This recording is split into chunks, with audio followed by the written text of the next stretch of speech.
I can't be confident of investing in Nigeria because I'm scared that if I invest in Lagos, I grew up in, one big person from APC will come and collapse my business. How about let's speak the truth now? Let's stop trying to be political. Speak to this 1 year. How has it affected you as a Nigerian? I dare you, who is a supporter of Tinubu, to go down the comment section and defend Tinubu. Someone who managed to assemble the worst team in the history of Nigeria. The man who has managed to increase our national debt profile. A man who has increased Nigeria's poverty level. A man who has managed to crumble Nigeria's economy within 365 days. A man who doesn't care what the citizens are going through. And that is why I keep saying it, that one who steals another person's property does not make good use of it. Now, 1 year is gone. 1 year under Tinubu government wasted and gone, and you can never recover it. 1 year of your life wasted. How much did you have in your bank account before Tinubu came into power? Have you asked yourself that question?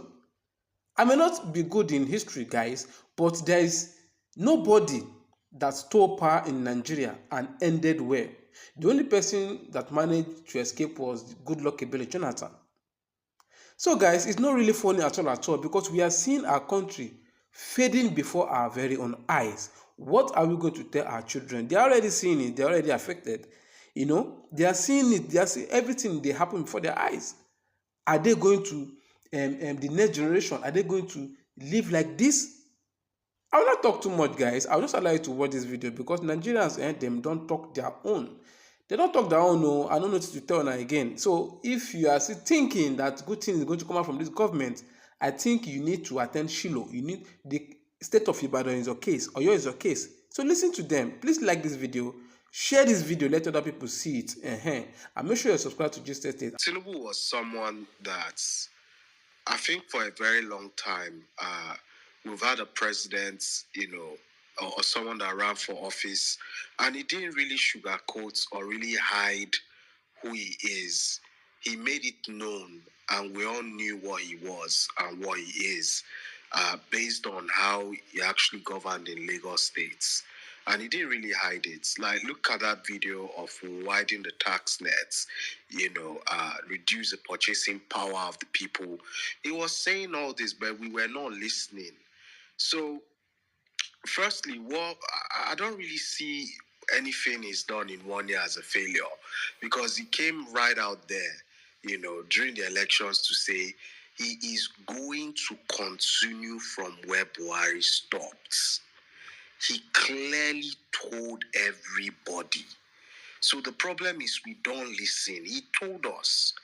And the Buhari administration was a catastrophic failure, if that was even a word, to be able to describe the Buhari's administration. And he clearly told us that he's going to continue in terms of the economy, in terms of borrowing, in terms of security, or should I say insecurity, purchasing power, exchange rates. He said he was going to continue. So what he's just doing in his 1 year basically is continuing, that failure. So that's one of the positives I will give. He said it to us, but we're not listening.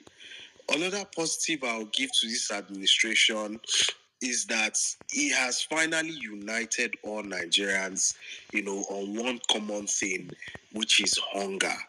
And even the middle class that feel they have 2-3 million in their accounts, that feels that, the suffering of the masses doesn't affect them, they are now finally starting to speak up.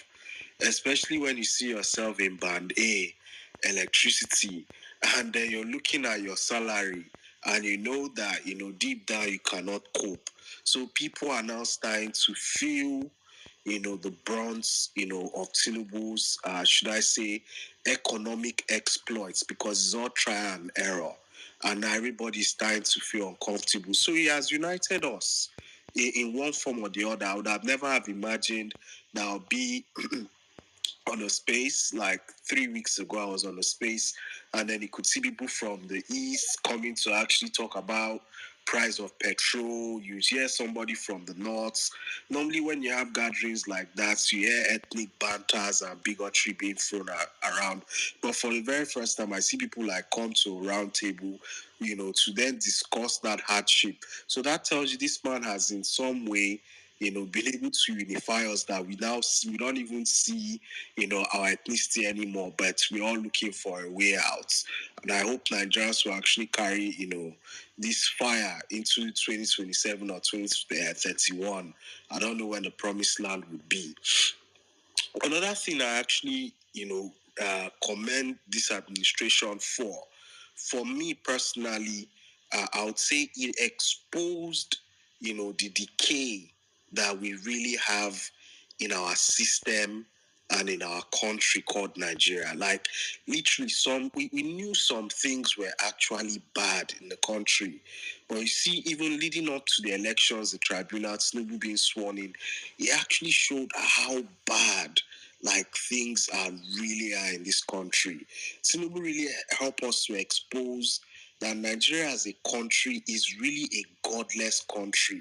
We are a very hypocritical country, full of hypocrites. Like, even when this man had so many bags, so many issues, the drug forfeiture, he even had the issue where he went to school before the school's inception. I was expecting to even see kings, obas, or the rest come out and then speak to say, oh, no, even professors, or I don't even know, expecting that one same voice, or even one bishop somewhere, archbishop or pastor, I don't know, Pastor Adeboye, or which one was that one that talked about Saul, David. I was expecting just one saint, one sane person that actually knows what upright and morality was to actually come out and speak. And guess what? In a country of 200 million, especially amongst the elites, there was a total silence. Now that tells you how rotten Nigeria as a country is. Whoever comes in after Tinubu, literally need to fumigate that country. We all just need to move to Ghana or Togo, let them fumigate the country, and then maybe after 3 working days, we all move back. So that shows you the decay, the level of decay we have in the country. Well, another thing I have to credit this administration for, I'm getting there in my list, but I'll try and round up quickly, is it's exposed, a lot of two-faced, individuals that we have, like the likes of Reno Mokri. We already know people like FFK. There were so many of them, some pastors as well, some religious leaders, some, obas, or should I say some kings? Let me not use obas, some kings, royal father. So basically, his administration, he has exposed a lot of two-faced people that we now know. Daniel Boala is even one. If not for this Tinubu administration, maybe some people would have known that Daniel Boala. But he just kept exposing a lot of two-faced, individuals that if should be that we have won. Let's say INEC said, oh, Pew won the election. Those two-faced individuals, they would have been soaked into the system. And once those individuals in the system, I can guarantee you that Pew would have never made any headway or success. So I'll give him credit for that. He exposed those two-faced individuals. Another thing I will also credit this administration with is, during the tribunal and all that PPT, in fact, Tinubu, I have to credit him, a lot of Nigerians became, in fact, we did a crash course on the judiciary, on legal courses, in 3-4 months. We all became economists, and everything, now reading, looking closely, into the constitution. I think that now makes the youths now more aware. So it's churned out a lot of graduates that don't even need to go to school. So now I need to give him credit for that. That most, I would say most, some of the populace is now more aware of what is going on. That's why I can see them saying stuff was it the one of the next one, say 600 million? Before, we just normally swallow these lies hook, line, and sinker and not really question, some certain things. The 6 billion total investment, we just swallow these things. Like if someone like we comes out to put some, nobody will verify. But now we're verifying things, holding the government to accounts, and then saying some certain things. But at least now, I'm glad the main population, especially us on Twitter, we're now starting to ask questions and not just look about like dummies and just swallow everything. So yeah, I give him credit for that. Another thing is like me personally, what I've been doing a good couple of days now is now because of his administration. I'm not even looking at INEC, trying to understand their processes, contracts, how they award contracts.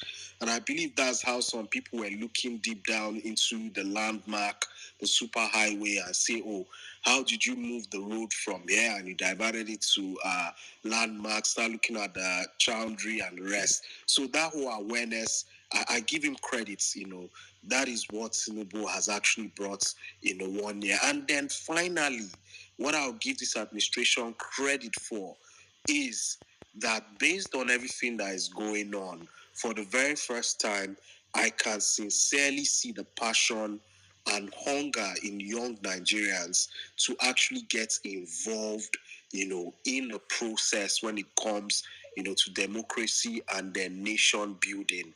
Before, when it comes to like party politics, you normally get the same age range of old men.